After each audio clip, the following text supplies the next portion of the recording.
What's up, YouTube? It's Artisan MC, and I got a special treat.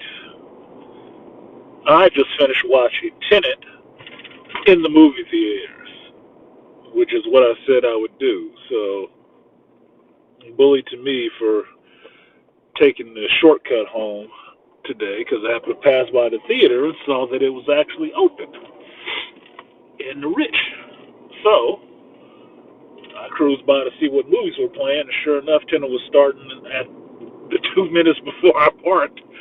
So I got to go in and see it. So just finished watching it, and the first words that come to my mind is that it was a weird movie, and not weird in the sense that a lot of freaky stuff were happening, but weird in the sense that it's a Christopher Nolan movie. So you're gonna get some intellectual brain twisting going on.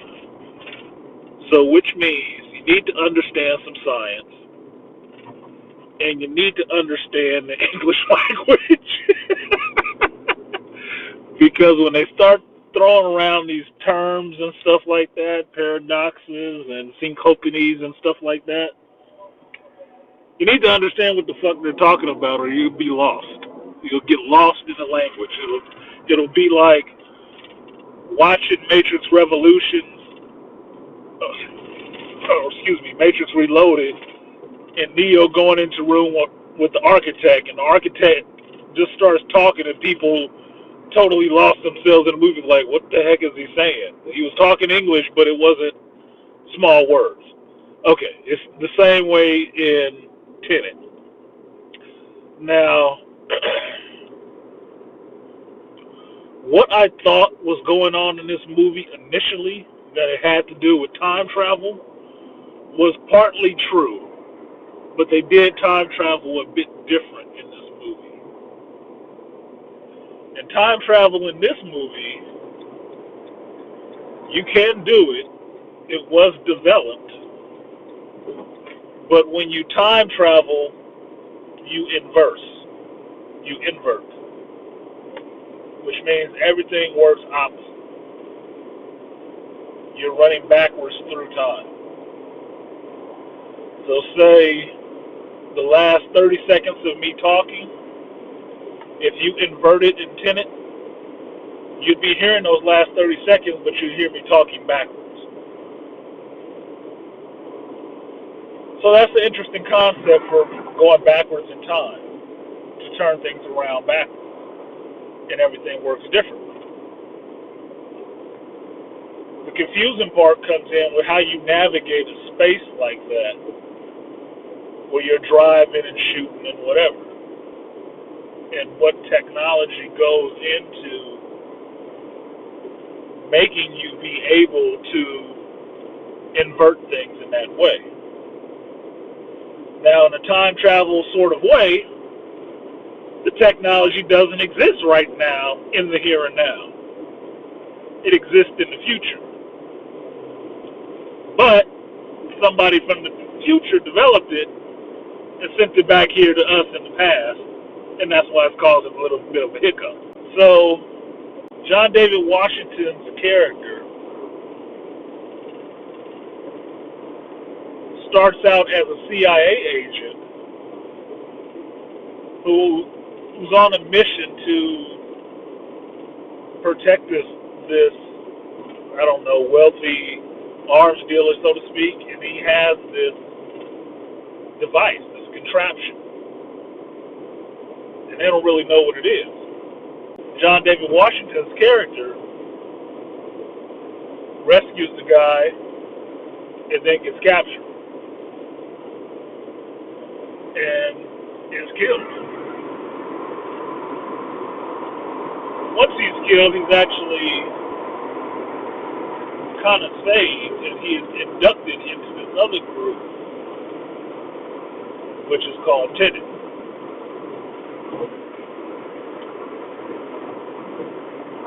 Now, TeNeT is working on a bigger plan, a bigger, far-reaching group. that's involved with saving the world from World War III, in a sense. How you get to World War III, nuclear arms and whatnot is the different part. Now, this won't be a full review because I want to think about this some more. And right now I'm just airing out my thoughts on it,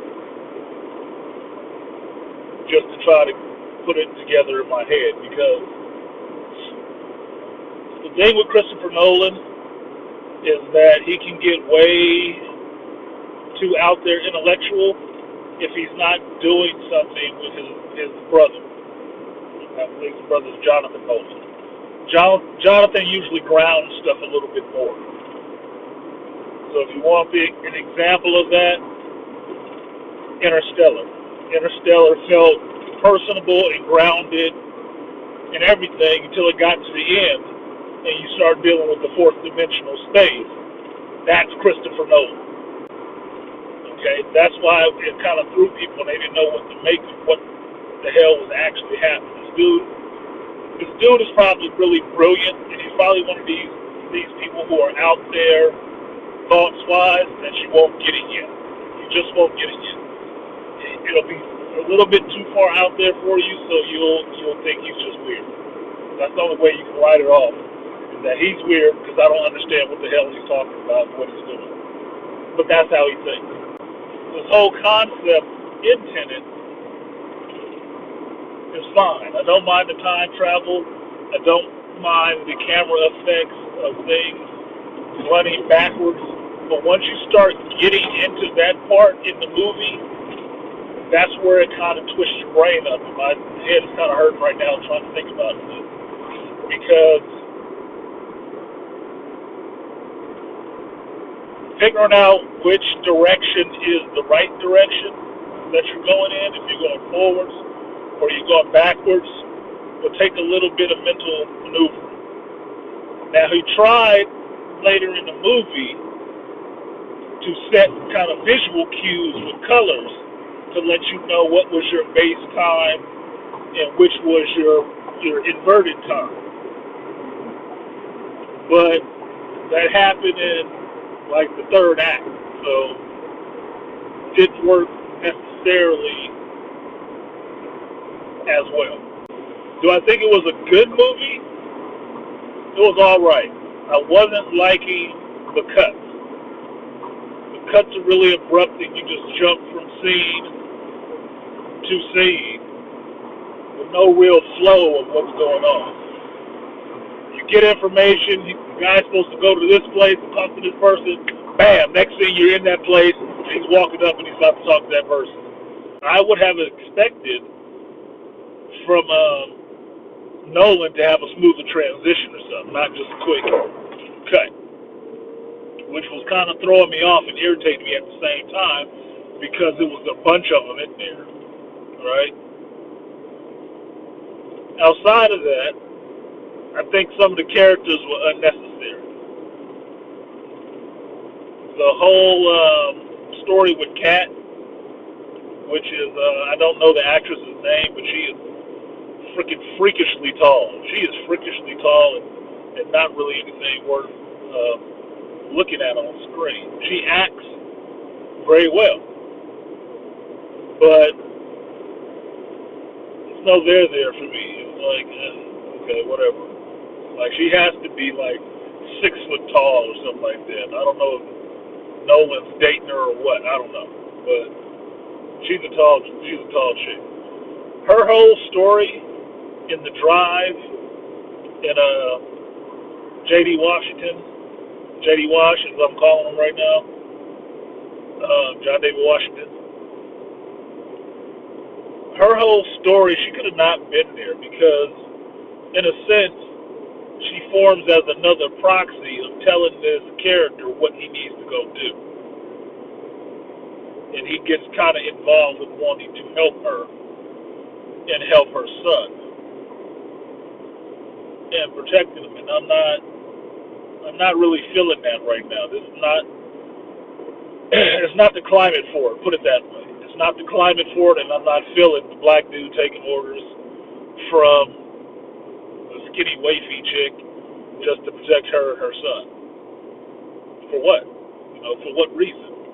And there was a lot of that in this movie. If he wasn't taking directions from her, he was taking directions from the Indian woman that's in it. So it was just rubbing me kind of wrong. It was rubbing me kind of wrong because it didn't seem like it fit. Like outside of seeing a lot of Christopher Nolan movies, at the moment, this is the only one I can think of where the lead protagonist is taking all his cues from the female leads in the movie on what he needs to do and how to go about his mission. This is the only one I can think of. So maybe Memento was different. I don't know. I have to think about it a little more. But overall, the movie was kind of entertaining. I can't say I wasn't paying attention to it. I can tell you that much. I can't say that. I can't say that I was riveted, but I'm sitting there trying to figure out and trying to follow and keep up with what's going on in the show. And once it got to like the second act with actually introducing the machine, the inversion machine, and how the time works, it was like, what? It just got a bit confusing, and that's not a slight against me, although my brain wants to solve the problem.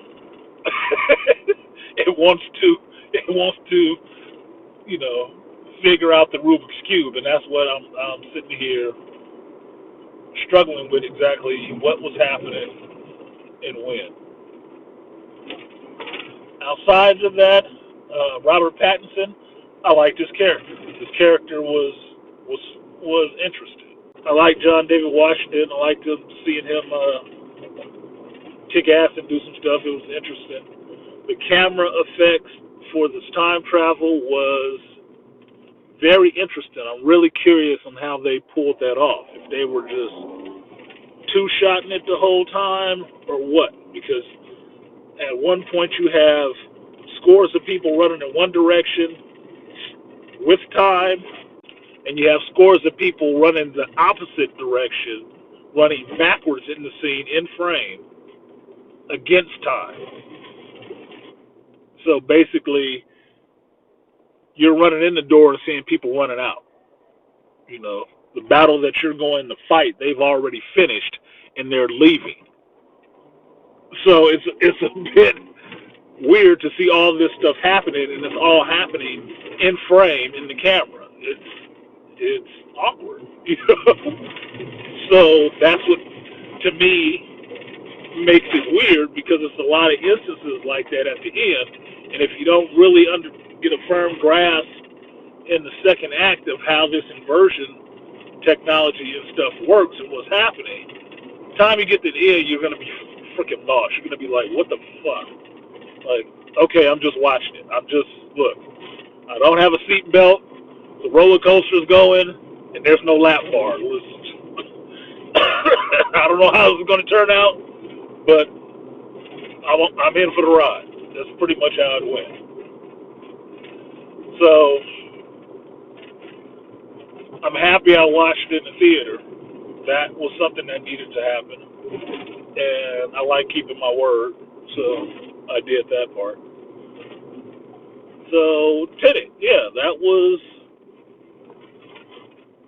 interesting. That was very interesting. So I'm gonna get to the house and get myself some hot tea and try to figure out the rest of this while I'm in my shower.